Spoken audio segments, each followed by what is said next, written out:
Une canicule interminable va s'abattre sur la France ce week-end. Oh là là, le pic est prévu samedi et dimanche, 35 à 40 degrés dans le sud-ouest, l'Auvergne et le centre.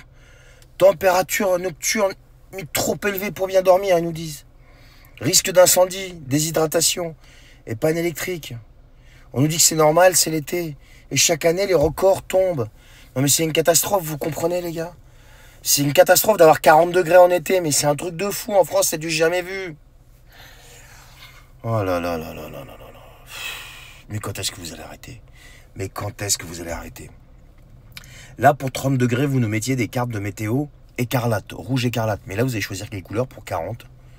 Vous allez mettre des flammes dessus? Non mais sans rire. Il y a l'incendie dans l'Aude là qui est en train de ravager littéralement le territoire, 17 000 hectares. À côté de ça, ces types-là qui nous parlent tout le temps du réchauffement climatique et tout le tintouin là, ils savent qu'il fait de plus en plus chaud. Donc je parle des autorités, hein. Pas des pompiers qui eux, font un travail formidable et les pauvres, c'est eux qui en payent les pots cassés. Toujours. Comme les soignants à l'époque. Non mais ils savent. Et on a quand même 12 Canadair contre 30 balais. Et le gouvernement Attal, là, dans un passé pas si lointain que ça, a annulé l'achat de 2 Canadair. Pire encore, ils sont couchés, ils ont accepté ce que l'Europe a demandé, c'est-à-dire arracher des vignes. Ouais, 4000 balles l'hectare pour si tu arraches tes vignes. Voilà. Tout ça pour sauver soi-disant les viticulteurs. Et ils ont appelé ça le plan arrachage Ukraine, quelque chose comme ça. Alors que les spécialistes expliquent que les vignes, c'est un petit peu un pare-feu naturel. Bon, je ne vais pas rentrer dans le détail. Non mais vous comprenez le truc là?